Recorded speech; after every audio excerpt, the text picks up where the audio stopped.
पुष्टि।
माननीय प्रधानमंत्री श्री नरेंद्र मोदी जी, भारत से आए अन्य गणमान्य अतिथिगण, मैं आप सबों का जापान में रह रहे भारतवंशियों की ओर से हृदय से स्वागत करता हूं।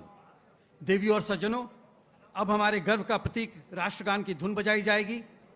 आप सबों से अनुरोध है कि अपनी जगह पर खड़े होकर राष्ट्रगान को सम्मान दें और इससे प्रेरणा लेकर अपने देश को गतिशील प्रगति के पथ पर आगे बढ़ाएं। राष्ट्रगान के समापन के बाद माननीय प्रधानमंत्री जी का अभिभाषण प्रारंभ होगा। कृपया अपनी जगहों पर चले जाएं।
भारत माता की,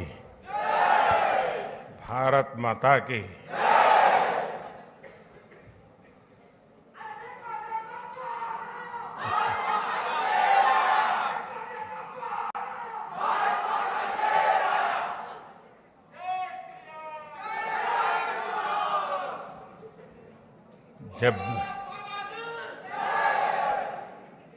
जब भी मैं जापान आता हूं तो मैं हर बार देखता हूं कि आपकी स्नेह वर्षा हर बार बढ़ती ही जाती है।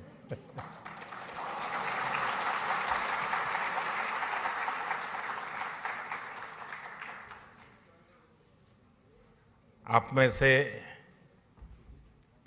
कई साथी ऐसे हैं जो अनेक वर्षों से यहाँ बसे हुए हैं। जापान की भाषा, यहाँ की वेशभूषा, कल्चर, खानपान एक प्रकार से आपके जीवन का भी हिस्सा बन गया है। और हिस्सा बनने का एक कारण ये भी है कि भारतीय समुदाय के संस्कार समावेशक रहे हैं, लेकिन साथ साथ जापान में अपनी परंपरा, अपने मूल्य, अपनी जीवन पद्धति, उसके प्रति जो कमिटमेंट है वो बहुत गहरा है। और इस दोनों का मिलन हुआ है, इसलिए स्वाभाविक रूप से एक अपनेपन के महसूस होना बहुत स्वाभाविक होता है। साथियों, आप यहां रहे हैं, काफी लोग आप लोग यहां बस गए हैं। मैं जानता हूं कईयों ने यहां शादी भी कर ली है।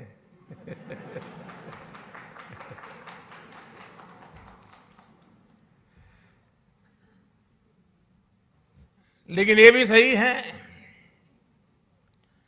कि इतने सालों से यहां जुड़ने के बावजूद भी भारत के प्रति आपकी श्रद्धा, भारत के संबंध में जब अच्छी खबरें आती हैं तो आपकी खुशियों का पार नहीं रहता है, होता है ना। और कभी कोई बुरी खबर आ जाए तो सबसे ज्यादा दुखी भी आप ही होते हैं।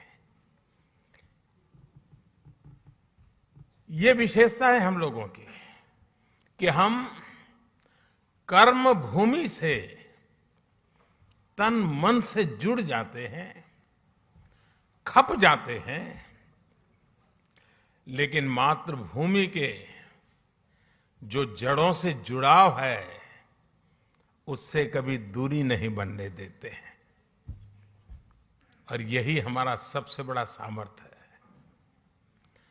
साथियों, स्वामी विवेकानंद जी जब अपने ऐतिहासिक संबोधन के लिए शिकागो जा रहे थे तो उससे पहले वो जापान आए थे और जापान ने उनके मन मंदिर में, उनके मन मस्तिष्क पर एक गहरा प्रभाव छोड़ा था। जापान के लोगों की देशभक्ति, जापान के लोगों का आत्मविश्वास, यहां का अनुशासन, स्वच्छता के लिए जापान के लोगों की जागरूकता, विवेकानंद जी इसकी खुल करके प्रशंसा की थी। गुरुदेव रविंद्रनाथ जी टैगोर ये भी कहते थे, जापान एक ऐसा देश है जो एक ही साथ प्राचीन भी है और आधुनिक भी है। और टैगोर ने कहा था, Japan has come out of the immemorial east like a lotus blossoming in easy grace,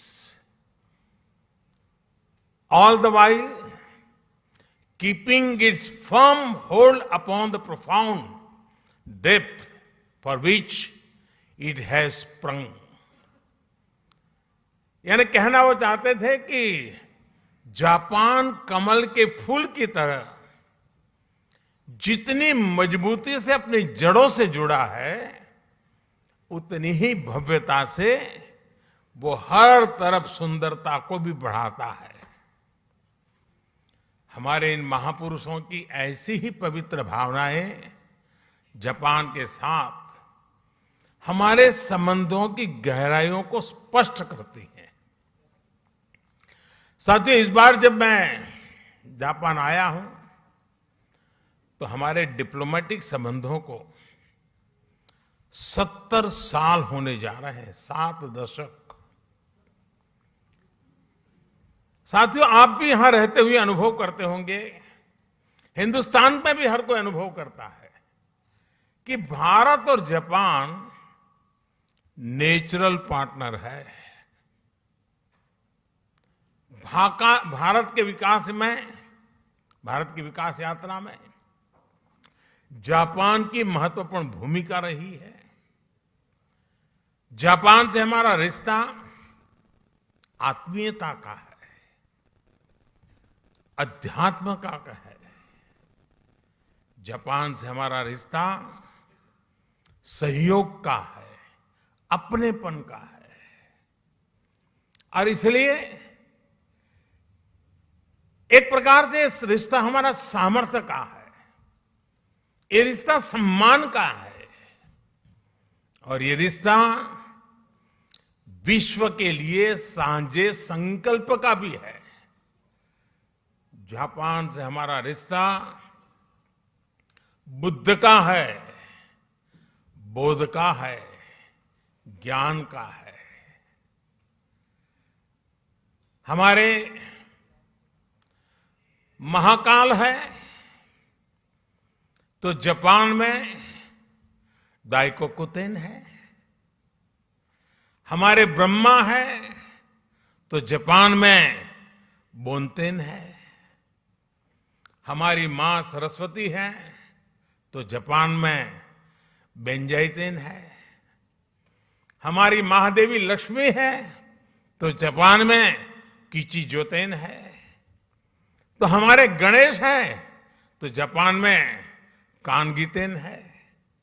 Japan में अगर जैन की परंपरा है तो हम ध्यान को, मेडिटेशन को आत्मा से साक्षात्कार का माध्यम मानते हैं। 21वीं सदी में भी भारत और जापान के इन सांस्कृतिक संबंधों को हम पूरी प्रतिबद्धता के साथ आगे बढ़ा रहे हैं। और मैं तो काशी का सांसद हूं और बड़े गर्व से कहना चाहूंगा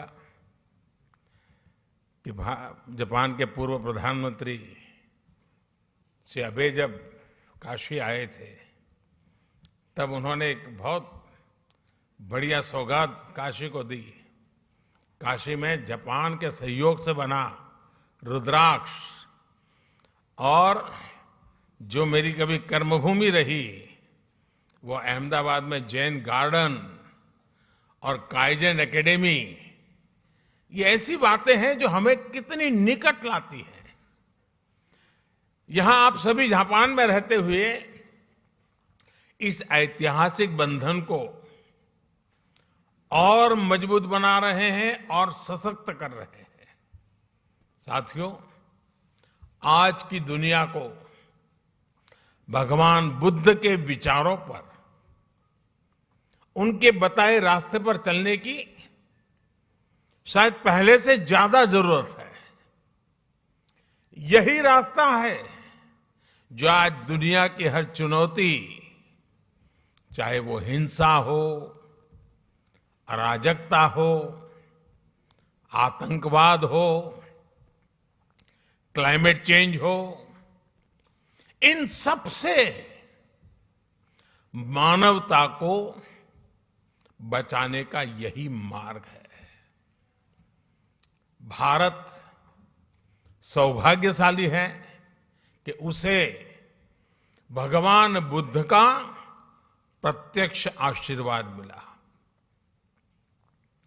उनके विचारों को आत्मसात करते हुए भारत निरंतर मानवता की सेवा कर रहा है।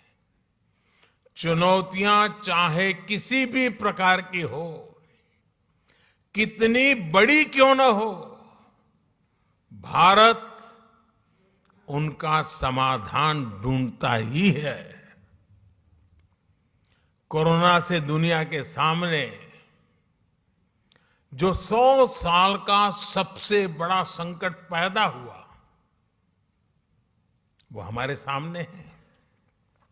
और ये जब शुरू हुआ था तब किसी को नहीं पता था कि आगे क्या होगा। शुरू में तो ऐसा ही लग रहा था वहां आया है, यहां क्या है। किसी को पता नहीं था इसको कैसे हैंडल किया जाए, और न वैक्सीन भी नहीं थी, और न इस बात का कोई आइडिया था कि वैक्सीन कब तक आएगी। यहां तक कि इस बात पर भी डाउट था कि वैक्सीन आएगी या नहीं आएगी। चारों तरफ अनिश्चितता का माहौल था। उन परिस्थितियों में भी भारत ने दुनिया के देशों में दवाएं भेजी। जब वैक्सीन्स अवेलेबल हुई तो भारत ने मेड इन इंडिया वैक्सीन्स अपने करोड़ों नागरिकों को भी, और दुनिया के 100 से अधिक देशों को भी भेजी।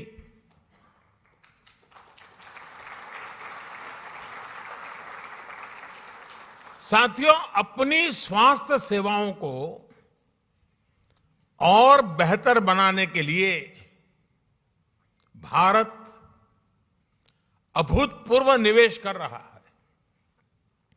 दूर सुदूर क्षेत्रों में भी स्वास्थ्य सुविधाएं पहुंचे, इसके लिए देश भर में लाखों नए वेलनेस सेंटर्स बनाए जा रहे हैं।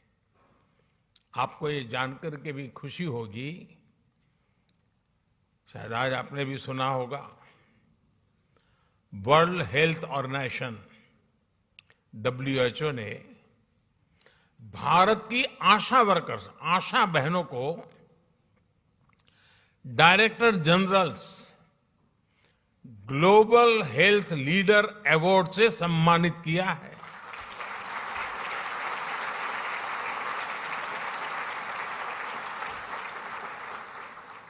भारत की लाखों आशा बहनें मैटरनल केयर से लेकर के वैक्सीनेशन तक, पोषण से लेकर के स्वच्छता तक देश के स्वास्थ्य अभियान को गति दे रही है। और गांव के अंदर मैं आज जापान की धरती से हमारी सभी आशा वर्कर बहनों को हृदय से बहुत बहुत बधाई देता हूं, उनको सैल्यूट करता हूं।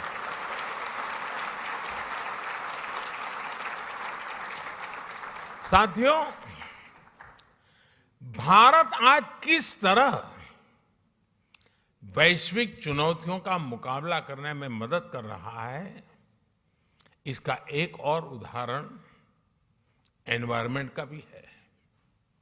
आज क्लाइमेट चेंज विश्व के सामने मौजूद एक महत्वपूर्ण संकट बन गया है। हमने भारत में इस चुनौती को देखा भी और उस चुनौती से स्थायी समाधान के लिए रास्ते भी खोजने की दिशा में हम आगे बढ़े। भारत ने 2070 तक नेट जीरो के लिए कमिट किया है।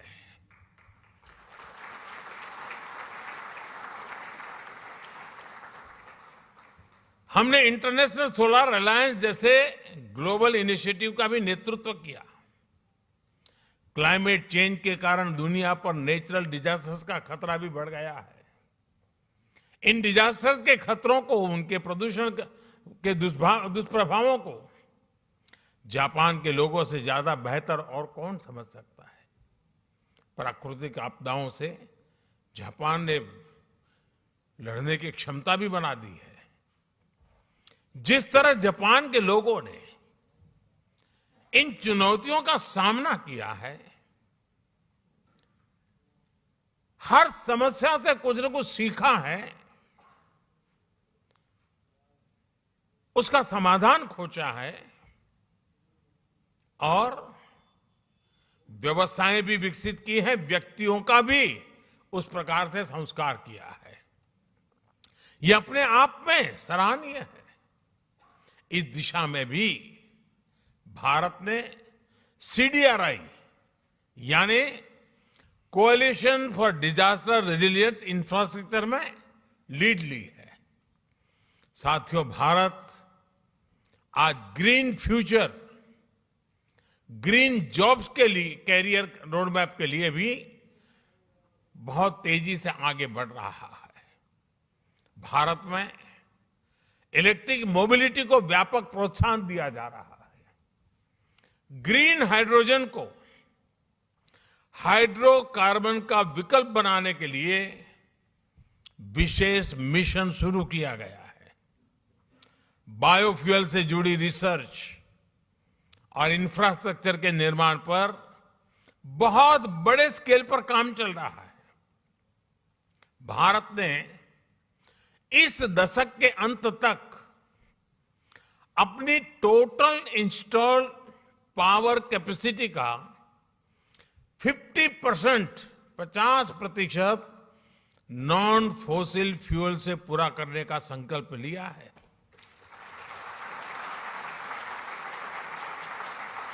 साथियों, समस्याओं के समाधान को लेकर भारतीयों का जो ये आत्मविश्वास है,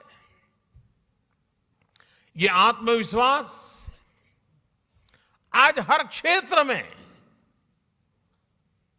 हर दिशा में, हर कदम पर दिखाई देता है। ग्लोबल सप्लाई चेन को जिस प्रकार बीते 2 सालों में नुकसान पहुंचा है, पूरी सप्लाई चेन सवालिया निशान में घिरी हुई है।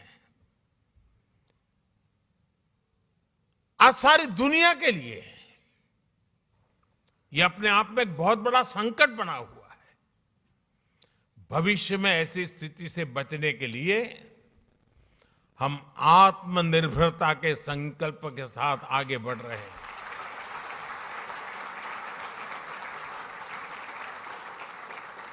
और आत्मनिर्भरता का ये हमारा संकल्प सिर्फ भारत के लिए है ऐसा नहीं है। ये एक stable, trusted global supply chain के लिए भी बहुत बड़ा इन्वेस्टमेंट है। आज पूरी दुनिया को यह एहसास हो रहा है कि जिस स्पीड और स्केल पर भारत काम कर सकता है वो अभूतपूर्व है। दुनिया को आज ये भी दिख रहा है कि जिस स्केल पर भारत अपनी इंफ्रास्ट्रक्चर और इंस्टीट्यूशनल कैपेसिटी बिल्डिंग उस पर जो जोर दे रहा है यह भी अभूतपूर्व है। मुझे खुशी है कि हमारी इस कैपेसिटी के निर्माण में जापान एक अहम भागीदार है। Mumbai Ahmedabad high speed rail हो, दिल्ली मुंबई इंडस्ट्रियल कॉरिडोर हो, डेडिकेटेड फ्रेट कॉरिडोर हो, ये भारत जापान के सहयोग के बहुत बड़े उदाहरण हैं। साथियों, भारत में हो रहे बदलावों में एक और खास बात है। हमने भारत में एक स्ट्रांग और रेजिलिएंट रिस्पॉन्सिबल डेमोक्रेसी की पहचान बनाई है।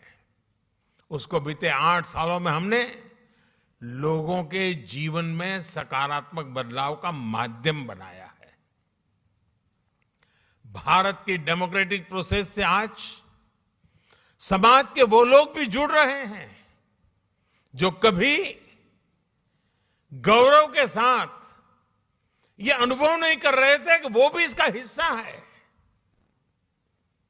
हर बार, हर इलेक्शन में रिकॉर्ड टर्नआउट, और उसमें भी यहां जो हमारी माताएं बहनें हैं उनको जरा खुशी होगी। आप अगर भारत के चुनावों को डिटेल में देखते होंगे तो आपको ध्यान आता होगा कि पुरुषों से ज्यादा महिलाएं वोट कर रही है।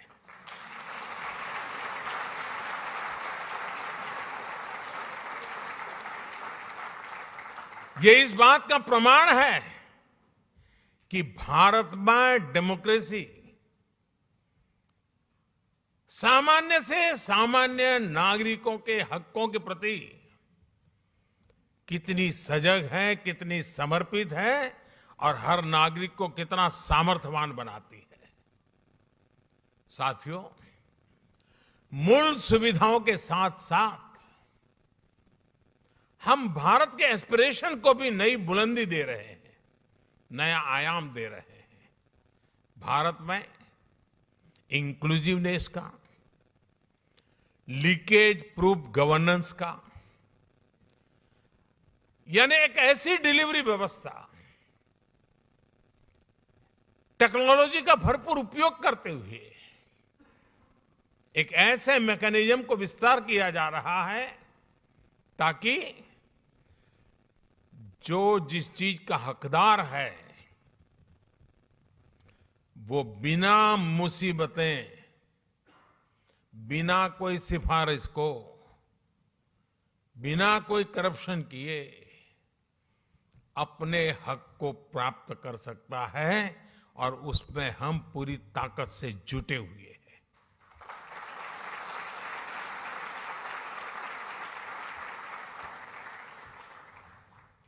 और टेक्नोलॉजी के इस उपयोग ने, डायरेक्ट बेनिफिट ट्रांसफर की इस परंपरा ने कोरोना के इस विकट कालखंड में गत 2 वर्ष में भारत की और खास करके भारत के दूर सुदूर गांव में रहने वाले, जंगलों में रहने वाले हमारे नागरिकों के हकों की बहुत बड़ी रक्षा की है, उनकी मदद की है। साथियों, भारत का बैंकिंग सिस्टम इन मुश्किल हालात में भी निरंतर चलता रहा और उसका एक कारण भारत में जो डिजिटल रिवॉल्यूशन आया है,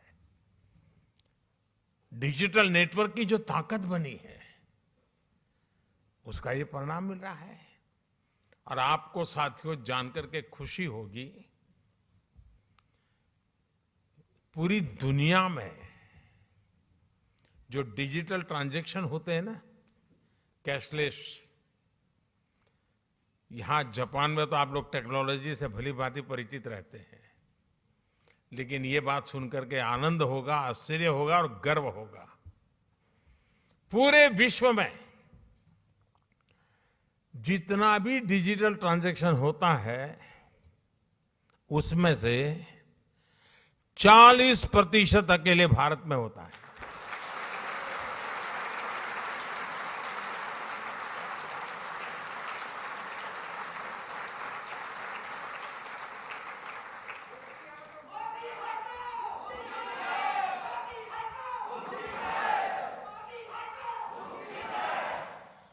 कोरोना के शुरुआती दिनों में जब सब बंद था, उस संकट के कालखंड में भी भारत सरकार एक क्लिक बटन दबा करके एक साथ करोड़ों भारतीयों तक आसानी से उनके लिए जो मदद पहुंचानी है पहुंचा पाते थे।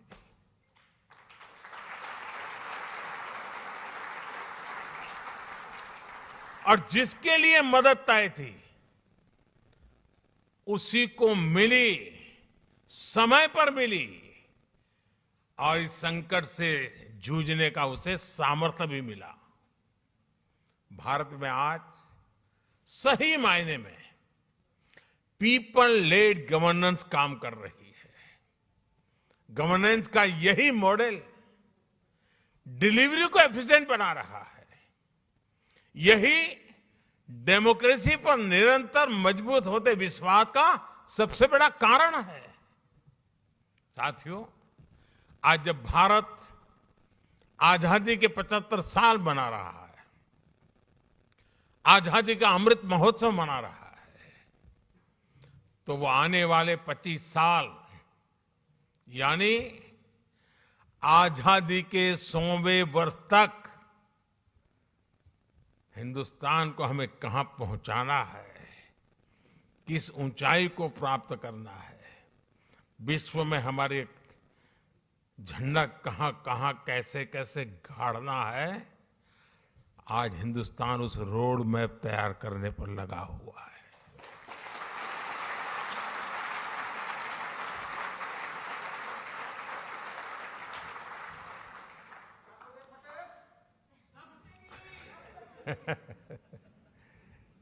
आजादी का ये अमृतकाल भारत की समृद्धि का, संपन्नता का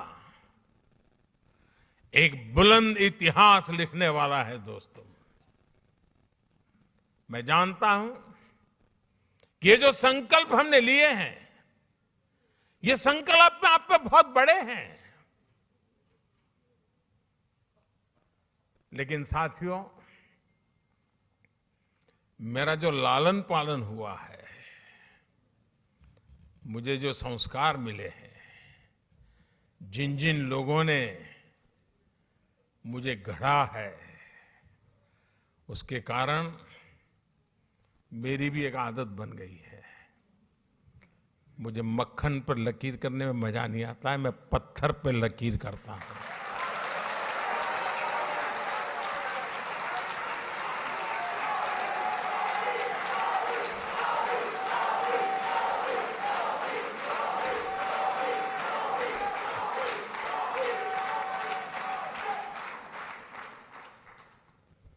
लेकिन साथियों,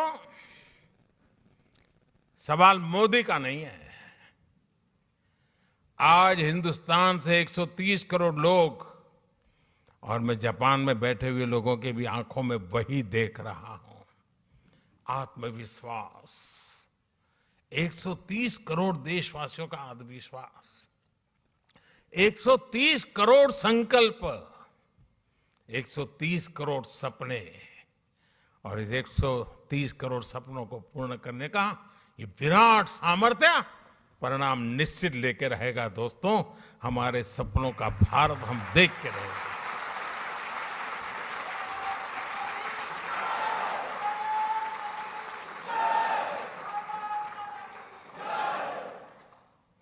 आज भारत अपनी सभ्यता, अपनी संस्कृति, अपनी संस्थाओं के,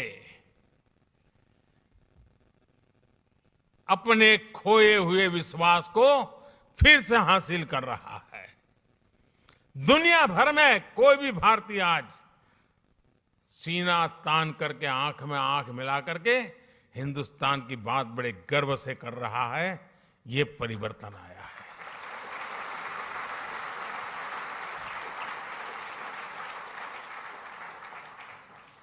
आज मुझे यहां आने से पहले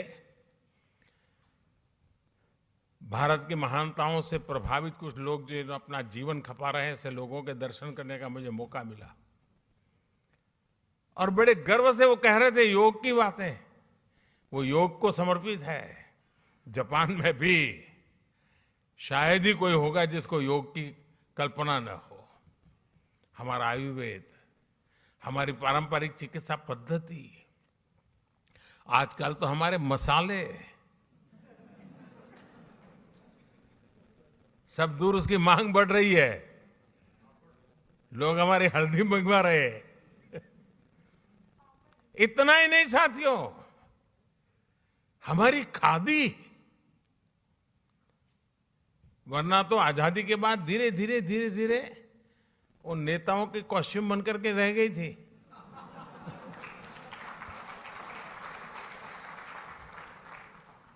आज उसका आज पुनर्जीवन हो गया है। खादी ग्लोबल बन रही है जी। यही तो भारत की बदलती हुई तस्वीर है दोस्तों। आज का भारत अपने अतीत को लेकर जितना गौरवान्वित है, उतना ही tech led, science led, innovation led, talent led future को लेकर भी आशावान है। जापान से प्रभावित होकर स्वामी विवेकानंद जी ने एक बार कहा था कि हम भारतीय नौजवानों को अपने जीवन में कम से कम एक बार जापान की यात्रा जरूर करनी चाहिए।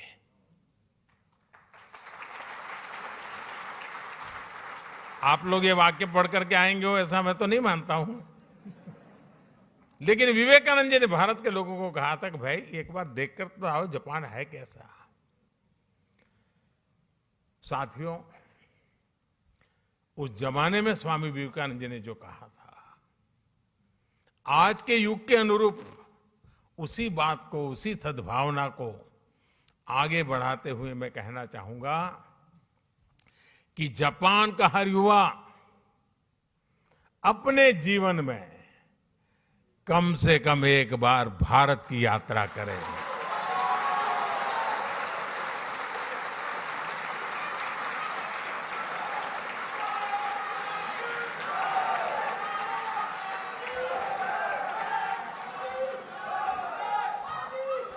आपने अपनी स्किल से, अपने टैलेंट से, अपनी एंटरप्रेन्योरशिप से जापान की इस महान धरती को मंत्रमुग्ध किया है।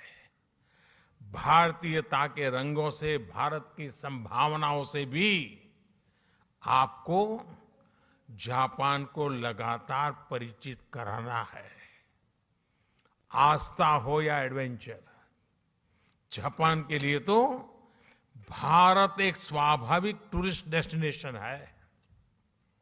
और इसलिए भारत चलो, भारत देखो, भारत से जुड़ो, इस संकल्प से जापान के हर मेरे भारतीय से मैं आग्रह करूंगा कि वो उससे जुड़े। मुझे विश्वास है कि आपके सार्थक प्रयासों से भारत जापान की दोस्ती को नई बुलंदी मिलेंगी। इस अद्भुत स्वागत के लिए, और मैं देख रहा था, अंदर आ रहा था, चारों तरफ जोश, नारे, उत्साह, और जितना भारत को आप अपने में जीने की कोशिश करते दिख रहे हो, ये सचमुच में दिल को छूने वाला है।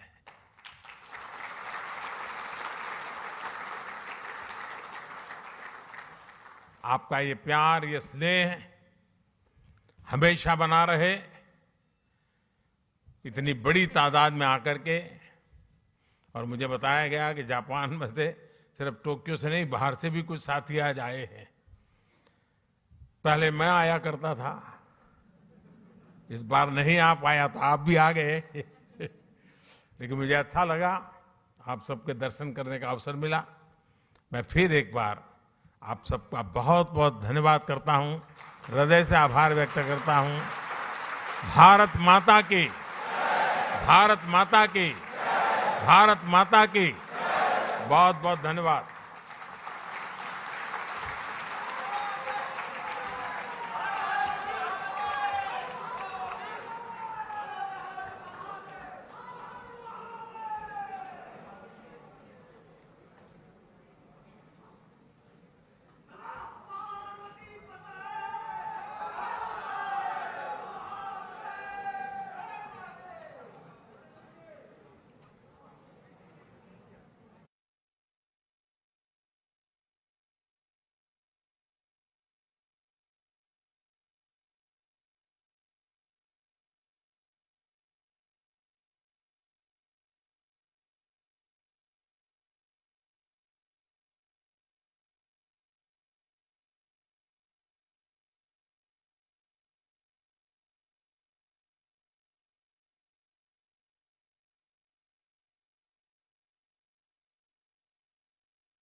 तो ये सीधी तस्वीरें आप देख रहे हैं टोक्यो से, जहां प्रधानमंत्री ने अब से थोड़ी देर पहले भारतीय समुदाय के साथ संवाद किया, अपना संबोधन किया। और ये तस्वीरें आप देखें किस तरह का जुड़ाव भारतीय समुदाय का प्रधानमंत्री नरेंद्र मोदी को लेकर, और उस जोश का जिक्र प्रधानमंत्री ने अपने संबोधन में भी किया। और उन्होंने कहा कि जिस तरह की खुशी, जिस तरह का जोश भारतीय समुदाय को यहाँ पे दिखाई दे रहा है, वो दिल को छू लेने वाला है। और प्रधानमंत्री ने धन्यवाद किया, अभिवादन किया, और ये साफ तौर पर कहा कि भारतीय दुनिया में कहीं